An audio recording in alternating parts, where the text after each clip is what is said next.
નમસ્કાર વિદ્યાર્થી મિત્રો, છેલ્લે આપણે વિદ્યુત ક્ષેત્ર વિશેની માહિતી જોઈ. વિદ્યુત ક્ષેત્રમાં આપણે વાત કરી હતી બિંદુવત વિદ્યુત ભારના વિદ્યુત ક્ષેત્રની, જેનું એક સામાન્ય સૂત્ર મળ્યું હતું મને, E બરાબર 1/4πε0 q r² × r કેપ. આવું એક સામાન્ય સૂત્ર આપણને મળ્યું. એટલે એકમ દર વિદ્યુતભાર પરનું વિદ્યુત બળ એને આપણે વિદ્યુત ક્ષેત્ર કીધું. આજે મારે વાત કરવી છે, આપણે ત્યારે વાત કરી ને ત્યારે એક વિદ્યુતભાર વડે ઉદ્ભવતા વિદ્યુત ક્ષેત્રની અને એની તીવ્રતા માટે આપણે લીધો તો એક બિંદુવત વિદ્યુતભાર. બિંદુવત વિદ્યુતભાર વિદ્યુત ક્ષેત્ર ઉત્પન્ન કરે છે. એને ટેસ્ટ કરવા માટે એક પરીક્ષણ વિદ્યુતભાર લીધો તો અને આપણે નાનકડી માહિતી જોઈ. આજે મારે વાત કરવી છે વિદ્યુત ભારોના તંત્રનું.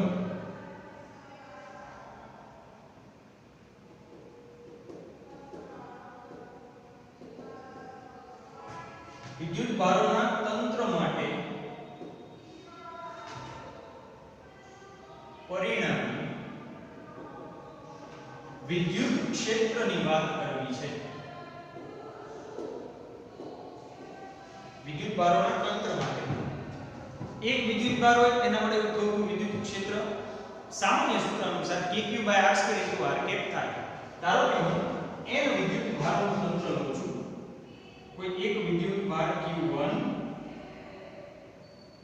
q2 q3 q4 up to qn છે. દરેકના યામ પદ્ધતિને અનુલક્ષીને સ્થાન r1 r2 r3 r4 up to rn છે. કોઈ એક બિંદુ p પર મારે આ દરેક વિદ્યુત ભારોને કારણે મળતું પરિણામી વિદ્યુત ક્ષેત્ર મેળવવું છે. એટલે કે હું અહીંયા દર્શાવીશ q1 ને લીધે, q3 ને લીધે, q2 q4 up to qn. આ દરેક વિદ્યુત ભારો ને અનુલક્ષીને મારે વાત કરવી છે. કોઈ બિંદુ p પર મેં q વિદ્યુત ભાર મૂકેલો છે. 1 થી p ના સ્થાન સદિશને r1 p સદિશ, r2 p સદિશ, r3 p સદિશ, r4 p સદિશ up to rn p સદિશ દર્શાવીશ.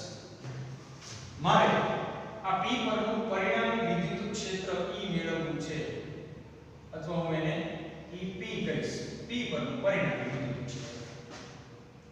દરેકના વિદ્યુત ક્ષેત્રની વાત કરીએ તો E1 E2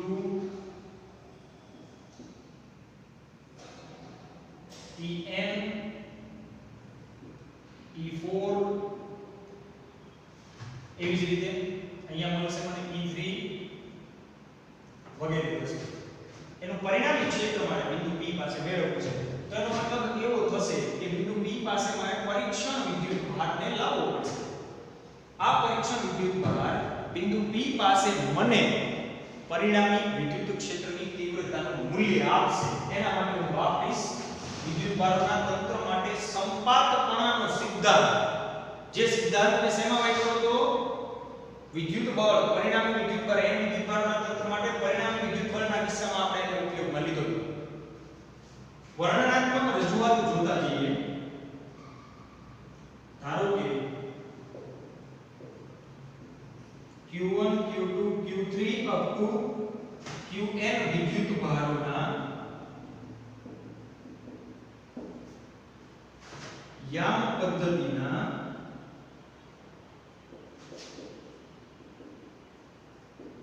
ઉગમ બિંદુને અનુલક્ષીને સ્થાન સદિશ r1 સદિશ, r2 સદિશ up to rn સદિશ છે. પહેલા તો બેઝિક વિદ્યુત ભારોના સ્થાનને મેં વ્યાખ્યાયિત કર્યા છે. કોઈ યામ સમતલમાં n વિદ્યુત ભારો આવી રીતે પડેલા છે. હવે આગળ વાત કરીએ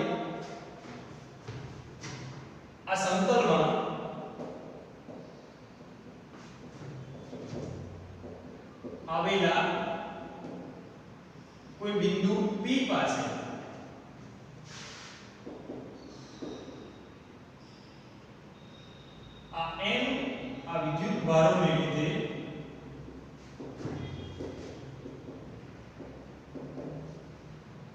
ઉદ્ભવતું પરિણામી વિદ્યુત ક્ષેત્ર મેળવવું છે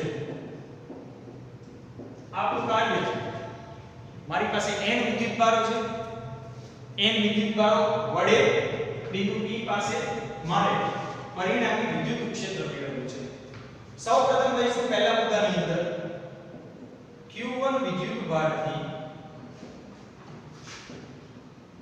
r1p સ્થાન સદિશે આવેલા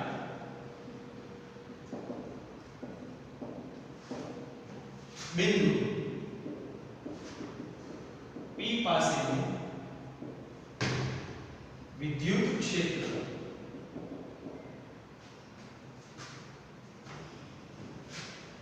E1 સદિશ બરાબર અથવા E1p સદિશ બરાબર 1/4 પાઈ એપ્સિલોન 0 q1 છેદમાં r1p સદિશનો વર્ગ r1p કેપ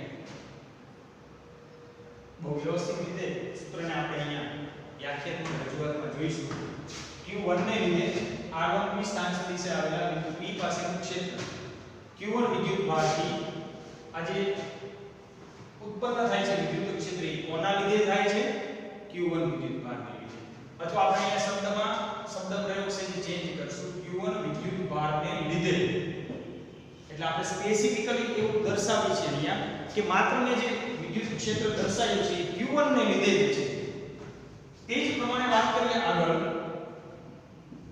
q2 વિદ્યુત ભારને લીધે r2p સ્થાન સદિશે આવેલા બિંદુ P પાસે વિદ્યુત ક્ષેત્ર E2p સદિશ બરાબર 1/4 પાઈ એપ્સિલોન 0 q2 છેદમાં r2p સદિશનો વર્ગ r2p કેપ આ જ પ્રમાણે ચાલ્યા કરશે અને આપણે n વિદ્યુતભારોના તંત્ર માટે આને વ્યાખ્યાયિત કરી શકીશું હવે આપણે કોમન લઈ લઈએ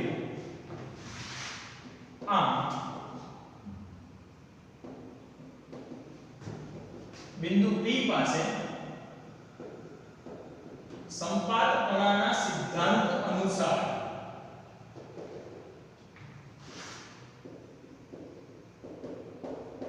પરિણામી વિદ્યુત ક્ષેત્ર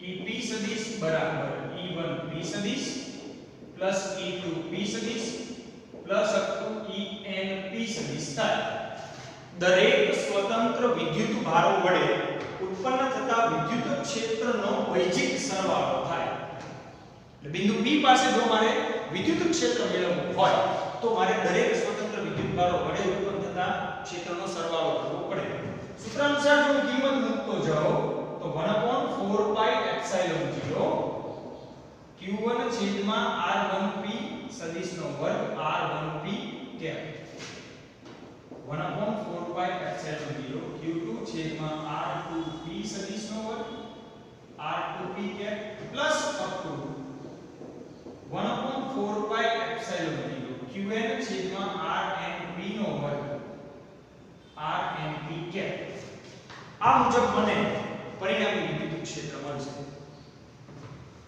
હજી આ જ સૂત્રને માટે EP સદિશ બરાબર હું દર્શાવીશ આને 1/4 પાઈ એપ્સિલોન 0 સિગ્મા I બરાબર 1 થી n qi છેદમાં rip સદિશનો વર્ગ rip કેપ તો આ સૂત્ર વડે મને n વિદ્યુત ભારોનું એક મેં તંત્ર લીધું આ તંત્રને લીધે કોઈ બિંદુ પાસે એ જ સમતલમાં આવેલા કોઈ બિંદુ પાસેનું મને પરિણામી વિદ્યુત ક્ષેત્ર મળશે n વિદ્યુત ભારો લીધા, બહુ શોર્ટમાં જોઈએ થિયરી ફરી એકવાર. n વિદ્યુત ભારો લીધા, વિદ્યુત ભારોના સ્થાન દર્શાવ્યા ઉગમ બિંદુને અનુલક્ષીને. કોઈ એક બિંદુ P પાસે પરિણામી ક્ષેત્ર મેળવવા માટે સૌપ્રથમ વિદ્યુત ભારને લીધે એટલે કે q1 ને લીધે r1 ની સ્થાન સદિશે આવેલા P પાસેનું ક્ષેત્ર E1P બરાબર 1/4 પાઈ એપ્સિલોન 0 q1 છેદમાં r1p સદિશનો વર્ગ r1p કેપ થશે. તે જ પ્રમાણે q2 વિદ્યુત ભારને લીધે r2 ની સ્થાન સદિશે આવેલા P પાસેનું ક્ષેત્ર E2p બરાબર 1/4 પાઈ એપ્સિલોન 0 q2 છેદમાં r2p સદિશનો વર્ગ r2p કેપ. આ પ્રમાણે ચાલ્યા કરશે n માં વિદ્યુત ભાર માટે પણ આ જ પ્રમાણે સૂત્ર લખી શકાય. તો બિંદુ P પાસેનું પરિણામી ક્ષેત્ર આ દરેક સ્વતંત્ર વડે ઉત્પન્ન થતા ક્ષેત્રના સદિશ સરવાળા છે, ઉમલ છે સંપાતપણાના સિદ્ધાંત અનુસાર. તો મને મળે છે EP સદિશ બરાબર E1P સદિશ પ્લસ E2P સદિશ પ્લસ ENP સદિશ થાય. EP સદિશ બરાબર 1/4 પાઈ એપ્સિલોન 0 q1 છેદમાં r1p સદિશનો વર્ગ r1p cap plus q2 1/4 pi epsilon 0 q2 છેદમાં r2p સદિશનો વર્ગ r2p કેપ પ્લસ n માં વિદ્યુત ભાર માટે 1/4 પાઈ એપ્સિલોન 0 qn છેદમાં rnp સદિશનો વર્ગ rnp કેપ થશે. આ જ દરેક સ્વતંત્ર વિદ્યુત ભાર વડે ઉત્પન્ન થતા ક્ષેત્રના જે મૂલ્યો છે એને એક જ પદમાં દર્શાવી શકું. EP સદિશ બરાબર 1/4 પાઈ એપ્સિલોન 0 સિગ્મા i બરાબર 1 થી n qi છેદમાં rip સદિશનો વર્ગ rip કેપ. તો આપણે અત્યારે જે ટોપિક જોયો છે એ વિદ્યુત ભારોના તંત્ર માટે પરિણામી વિદ્યુત ક્ષેત્ર મેળવ્યું છે. આના પછી આગળ આપણે વિદ્યુત ક્ષેત્ર રેખાઓની લાક્ષણિકતાનો અભ્યાસ કરવો છે. આગળ વાત કરીએ મિત્રો વિદ્યુત ભારોના તંત્ર માટેના પરિણામી ક્ષેત્ર પછી આપણે વાત કરવી છે વિદ્યુત ક્ષેત્ર રેખાઓની લાક્ષણિકતાઓ. બહુ જ અગત્યનો મુદ્દો છે જેને આપણે ધ્યાનમાં રાખવાનો છે, પરીક્ષામાં પૂછાવા લાયક છે અને એના દરેક મુદ્દાઓને આપણે વિશેષપણે ધ્યાનમાં રાખશું.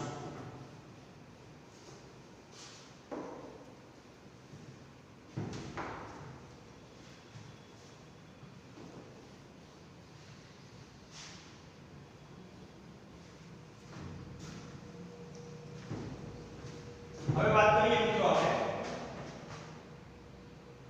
વિદ્યુત ક્ષેત્ર રેખાઓ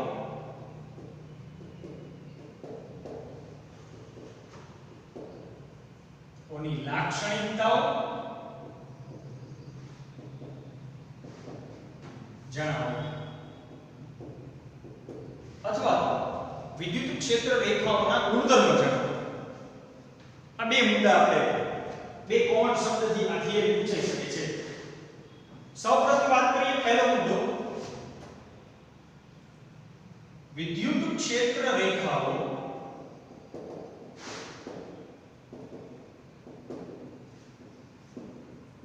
ધન વિદ્યુત ભારમાંથી નીકળી ઋણ વિદ્યુત ભારમાં નજીકના શબ્દ વાપરશું આપણે ઋણ વિદ્યુત ભારમાં અંત પામે છે. તમે જાણો છો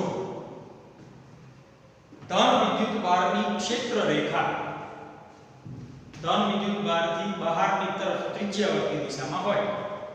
સેમ રીતે વિદ્યુત ક્ષેત્ર રેખાઓ ધન વિદ્યુત ભારમાંથી બહાર નીકળે અને ઋણ વિદ્યુત ભારમાં અંત પામે.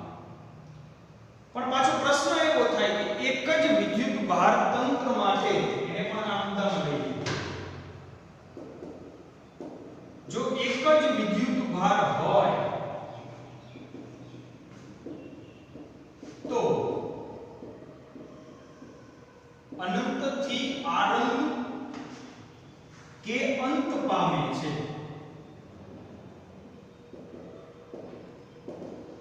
તમે સામાન્ય સમજૂતી એક નાનકડી આપવાની. ધારો કે એક ધન વિદ્યુતભાર છે, તો ધન વિદ્યુતભારમાંથી તમને ખબર જ છે ક્ષેત્ર રેખા બહાર નીકળે તો બહાર ક્યાં સુધી? It is up to infinite, અનંત સુધી. ઋણ વિદ્યુતભાર છે,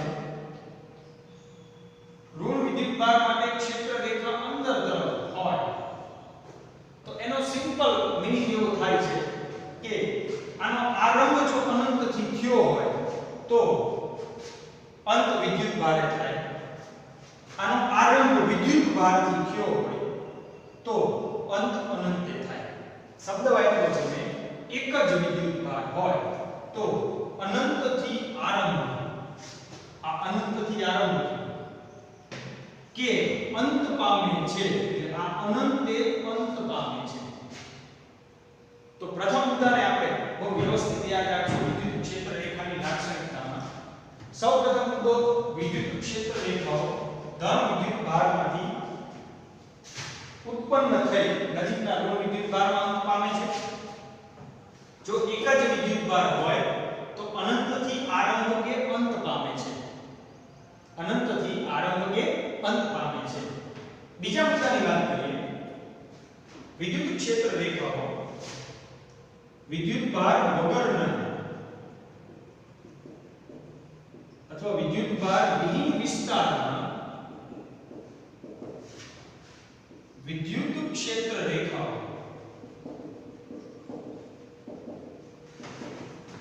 તૂટ્યા વિના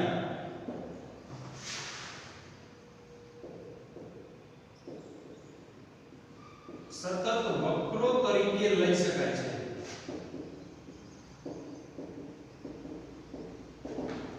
જ્યારે વિદ્યુત ક્ષેત્ર રેખા કોઈ વિદ્યુતભાર વિહીન ક્ષેત્રમાંથી પસાર થાય છે ત્યારે તેને અન્ય કોઈ વિદ્યુતભાર દ્વારા વિચલિત કરી શકાતી નથી, કારણ કે અન્ય કોઈ વિદ્યુતભાર હાજર જ નથી. એનું કોઈ અપાકર્ષણ બળ એની ઉપર લાગવાનું નથી કે આકર્ષણ બળ એની ઉપર લાગવાનું નથી. એટલે આપણે વિદ્યુતભાર વિહીન વિસ્તારમાં જ્યારે ક્ષેત્ર રેખાઓ પસાર કરતા હોય ત્યારે એને સતત વક્ર, વચ્ચે તૂટ્યા વિના સતત વક્ર તરીકે લઈ શકાય છે. તો બે મુદ્દાઓ જોડ્યા મિત્રો, આપણે યાદ રાખતા જઈશું ધીમે ધીમે. બહુ અગત્યનું અને આઈએમપી ટોપિક છે, થિયરીમાં પૂછાવાને અનુરૂપ. અને ક્ષેત્ર રેખાના ખ્યાલ મગજમાં હંમેશા હોવા જ જોઈએ આપણને જ્યારે આપણે પહેલું ચેપ્ટર સ્ટડી કરતા હોય ત્યારે. ફરી એકવાર પહેલો મુદ્દો, વિદ્યુત ક્ષેત્ર રેખાઓ ધન વિદ્યુતભારમાંથી નીકળી નજીકના ઋણ વિદ્યુતભારમાં અંત પામે છે. જો એક જ વિદ્યુતભાર હોય તો અનંતથી આરંભે અંત પામે છે. બીજા મુદ્દો, વિદ્યુતભાર વિહીન વિસ્તારમાં વિદ્યુત ક્ષેત્ર રેખાઓ તૂટ્યા વિના સતત વક્ર તરીકે લઈ શકાય છે, કન્ટિન્યુઅસ વક્ર તરીકે લઈ શકાય. ત્રીજો અને મહત્વનો મુદ્દો જોઈએ, બે વિદ્યુત ક્ષેત્ર રેખાઓ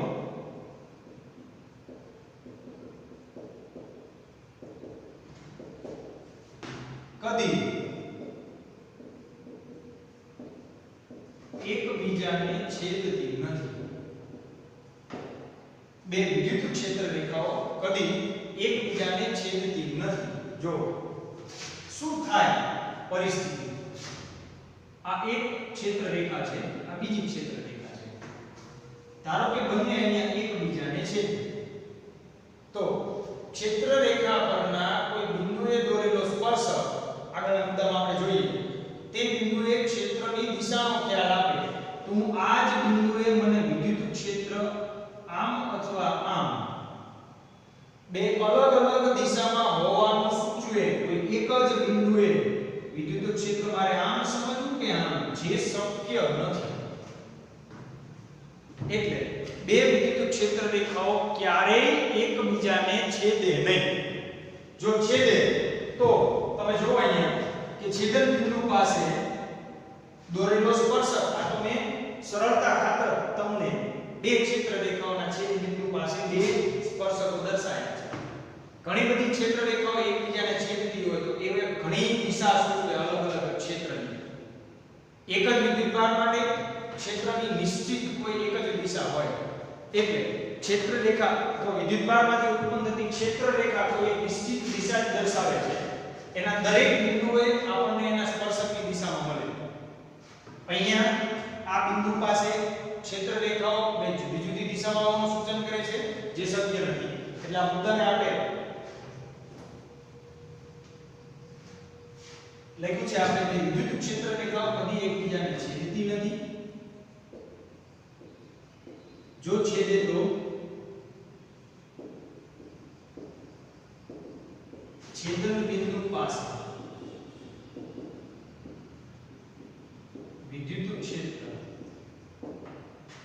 બે અલગ દિશાનું સૂચન કરે અથવા દર્શાવે, જે શક્ય નથી. એટલે ક્યારેય પણ જ્યારે આપણે વિદ્યુત ક્ષેત્રની વાત કરતા હોય ત્યારે ક્યારેય પણ બે વિદ્યુત ક્ષેત્ર રેખાઓ એકબીજાને છેદશે નહીં. જો છેદે તો છેદન બિંદુ પાસે વિદ્યુત ક્ષેત્ર બે અલગ દિશાનું સૂચન કરે છે, જે શક્ય નથી. પ્રેક્ટિકલી ત્રણ મુદ્દા થયા આપણે જે ચર્ચા કરી એમાં. ફરી એકવાર આ ત્રણ મુદ્દાને શોર્ટમાં જોઈ લઈએ. વિદ્યુત ક્ષેત્ર રેખાઓ ધન વિદ્યુતભારમાંથી નીકળી ઋણમાં અંત પામે. બરાબર યાદ રહી જવું જોઈએ. ધન વિદ્યુતભારમાંથી બહાર નીકળે ઋણ વિદ્યુતભારમાં અંત પામે. એક જ વિદ્યુતભાર હોય તો અનંતથી આરંભ અંત પામે છે. બીજો મુદ્દો, વિદ્યુતભાર વિહીન વિસ્તારમાં વિદ્યુત ક્ષેત્ર રેખાઓ કોટિયા વિના સતત વક્ર તરીકે લઈ શકાય છે. ત્રીજો મુદ્દો, બે વિદ્યુત ક્ષેત્ર રેખાઓ કદી એકબીજાને છેદતી નથી. જો છેદે તો છેદન બિંદુ પાસે તમે જોયું ક્ષેત્ર બે જુદી જુદી દિશા દર્શાવે છે, શક્ય નથી. ચોથો મુદ્દો લેશું, વિદ્યુત ક્ષેત્ર રેખા પરના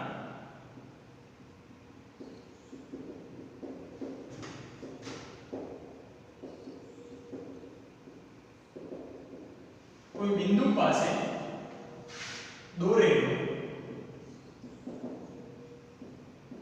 સ્પર્શક તે બિંદુ પાસે ક્ષેત્રની દિશા દર્શાવે છે.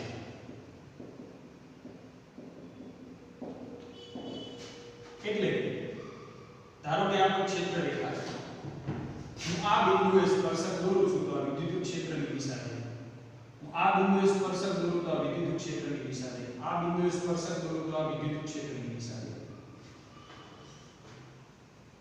મુદ્દો લખ્યો છે આપણે વિદ્યુત ક્ષેત્ર રેખા પરના કોઈ બિંદુ પાસે દોરેલો સ્પર્શક. આ ક્ષેત્ર રેખા છે, ધારો કે અલગ અલગ બિંદુઓ છે.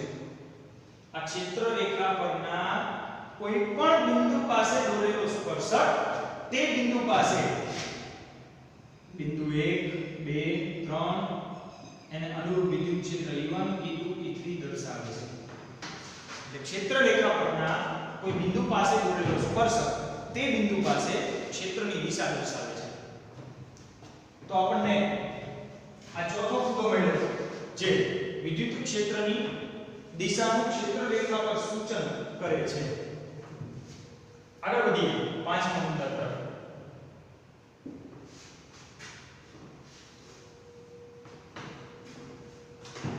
સમાન વિદ્યુતભાર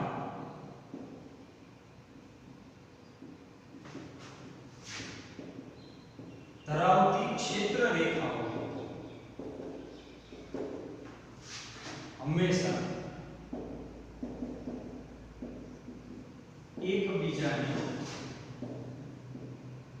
એકબીજાથી સમાંતર અને સમાન અંતરે હોય છે. સમાન વિદ્યુતભાર દર્શાવતી ક્ષેત્ર રેખાઓ હંમેશા એકબીજાથી સમાંતર. બે ધન વિદ્યુતભારની ક્ષેત્ર રેખાઓ છે મિત્રો, તમે જાણો છો ધન ધન વચ્ચે કેવું થાય? અપાકર્ષણ બળ થાય. તો ઈ ક્ષેત્ર રેખા પણ એકબીજાને અપાકર્ષે. એટલે બંને એકબીજાથી સમાંતર અને એકબીજાથી સમાન અંતરે હશે. ટેક્સ્ટ બુક ની અંદર તમને વિદ્યુત ક્ષેત્ર રેખાઓ માટેની આકૃતિ દર્શાવી છે. એ આકૃતિની અંદર સમાંતર હોવાનું સૂચન દર્શાવ્યું છે. એકબીજાને સમાંતર અને એકબીજાથી સમાન અંતરે હશે.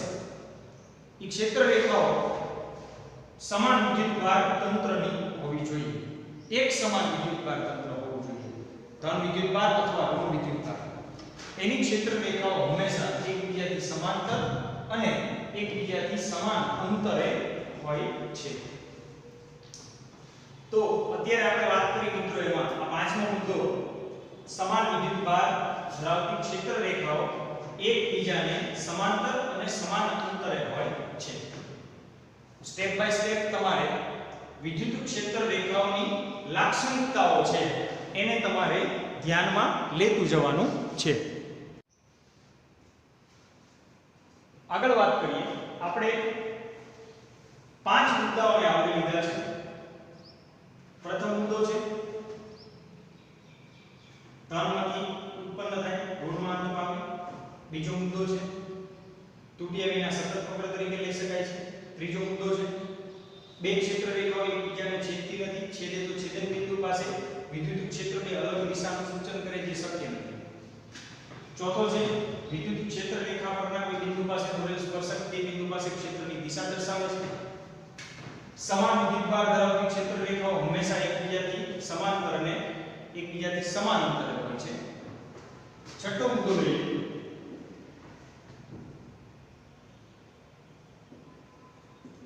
સ્થિત વિદ્યુત ક્ષેત્ર રેખાઓ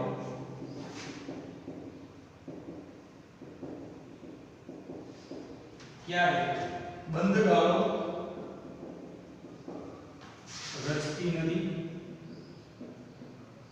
સ્થિત વિદ્યુત શાસ્ત્રમાં કોઈ એક ધન વિદ્યુતભારની ક્ષેત્ર રેખા હંમેશા ધન વિદ્યુતભારથી બહાર તરફની દિશામાં હોય. એ ક્યારે બંધગાળો રચે નહીં. તે જ પ્રમાણે ઋણ વિદ્યુતભારની ક્ષેત્ર રેખા અંદર તરફની જોઈએ એના દ્વારા પણ બંધગાળો રચાય નહીં, કારણ કે બે ક્ષેત્ર રેખાઓ ક્યારેય એકબીજાને છેદે નહીં. બે ક્ષેત્ર રેખાઓ ક્યારેય એકબીજાને છેદે નહીં. એટલે સ્થિત વિદ્યુત ક્ષેત્રની ક્ષેત્ર રેખાઓ બંધગાળો રચતી નથી. અને છેલ્લો મુદ્દો જોઈએ વિદ્યુત ક્ષેત્ર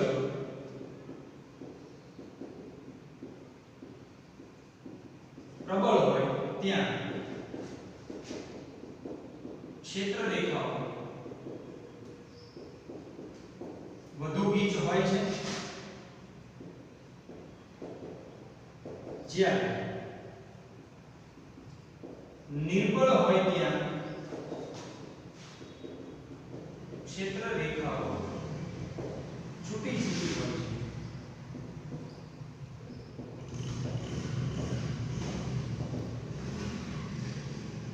પ્રબળ વિદ્યુત ક્ષેત્ર એની ક્ષેત્ર રેખાઓ ગીચતા દર્શાવે. કોઈ એક બિંદુથી વ્યાખ્યાયિત કરું વિદ્યુત ક્ષેત્રને સમજીએ આપણે. તો આ જે નજીકનો વિસ્તાર છે ત્યાં વિદ્યુત ક્ષેત્ર પ્રબળ છે. એક તો વિદ્યુત ભારની નજીક છે પહેલી વાત. બીજું ક્ષેત્ર રેખાઓ એકબીજાની નજીક નજીક છે એટલે કે ગીચ ક્ષેત્ર રેખાઓ છે.